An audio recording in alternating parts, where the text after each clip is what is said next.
My name is Mrs. Ferg, and I'm a reading specialist at Kirby's Mill. I'm one of the luckiest teachers because I get to spend a lot of time in kindergarten helping you read and helping you write because that's my job. I spend a lot of time helping students learn how to read and write. And in kindergarten, you're going to get to learn how to do that too. And I'm so excited to meet you and to help you do that next year. Hope to see you soon. Bye-bye. Hi, everyone. I've been thinking a lot about you, and I've been thinking about some things that might be coming up in the spring that we can do that we usually can't do in the winter. And one of the things that I was thinking about was blueberry picking, which we like to do. We've also done some strawberry picking, but this story is called Blueberries for Sal, and it's by Robert McCluskey, and it's one of my little girl's favorite stories. You're going to see something happens in this story that's a little unexpected. Blueberries for Sal.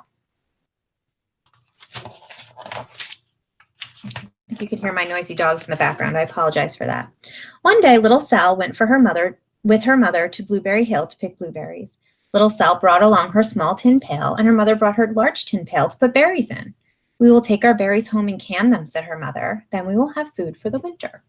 People don't do much canning anymore, but that means that they're going to put them in jars and that they're going to keep them all winter long, just like you might find jelly in the grocery store or something like that, or tomato sauce in a big jar. You can put fruit in a jar and keep it all winter long. Usually you cook them first. Little Sal picked 3 berries and dropped them in her little tin pail.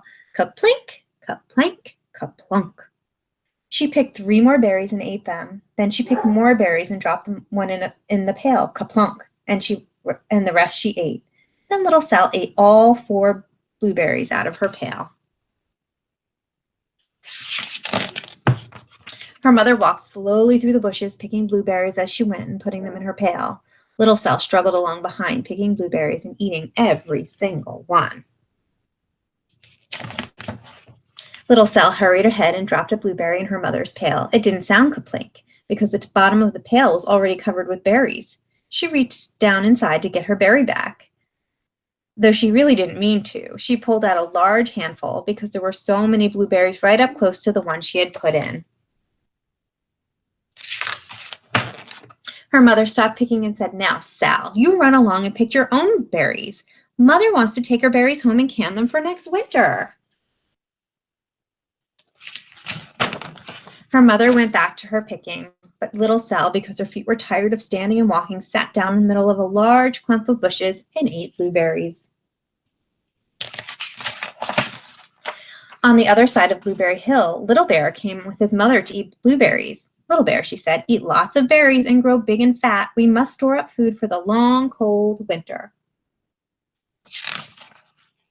Little Bear followed behind his mother as she walked slowly through the bushes eating berries. Little Bear stopped now and then to eat berries. Then he had to hustle along to catch up.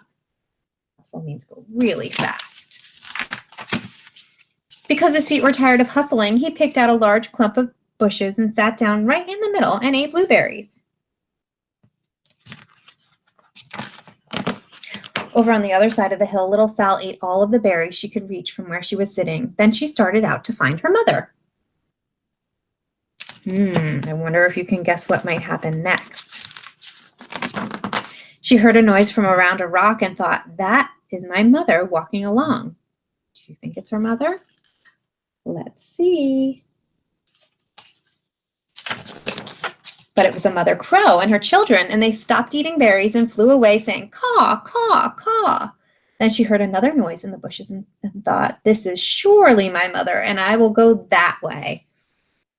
Could it be her mother? But it was Little Bear's mother instead. She was tramping along eating berries and thinking about storing up food for the winter. Little Sal tramped right along behind her. By the time Little Bear had eaten all the berries he could reach without moving from his clump of bushes, then he hustled off to catch up with his mother. He hunted and hunted, but his mother was nowhere to be seen. He heard a noise from over a stump and thought, "That is my mother walking along." But it was a mother partridge and her children. They stopped eating berries and hurried away. Then he heard a noise in the bushes and thought, "That is surely my mother. I will hustle that way." Do you think it could be? Could it be somebody else? But it was little Sal's mother instead. She was walking along picking berries and thinking about canning them for next winter. Little Bear hustled right along behind.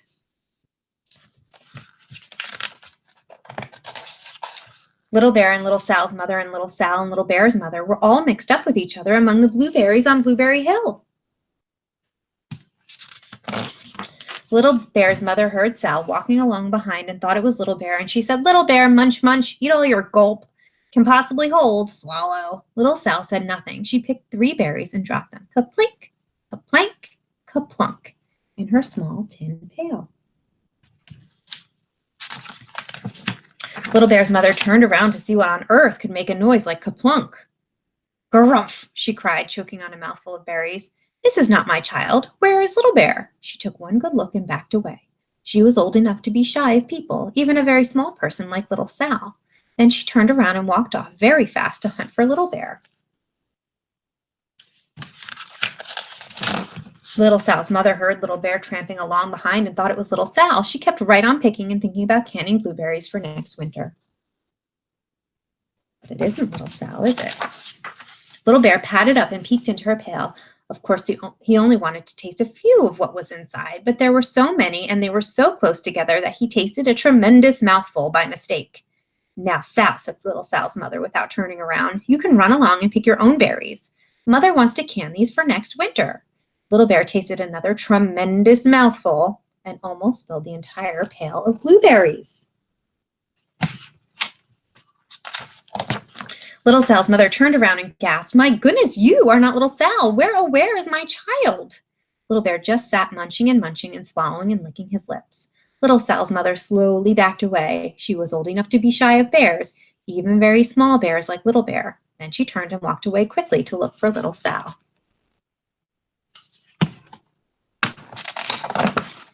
She hadn't gone very far before she heard a ka-plunk, ka-plank, ka-plunk.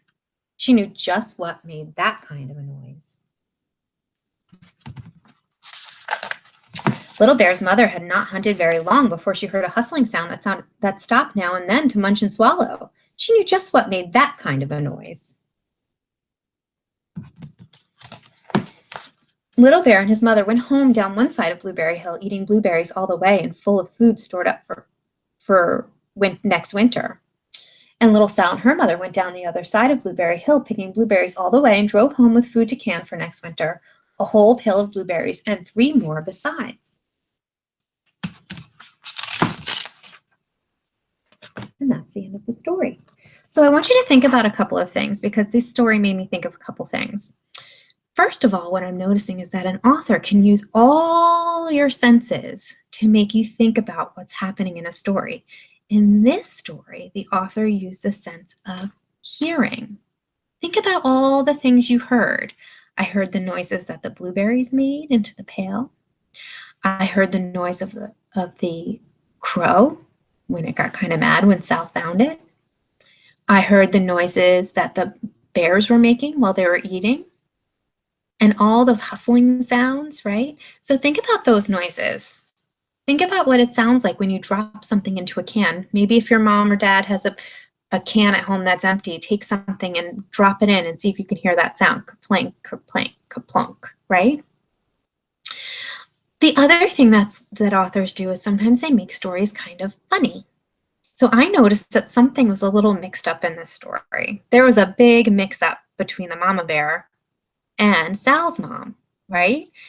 And think about how that made the story funny. I also want you to think about how Little Bear and Sal were similar. That also adds to the humor or the funniness of the story. Okay, these are some things to talk about after listening to this story. I hope you enjoyed this story. Again, this is one of our favorites, Blueberries for Sal. Bye, guys.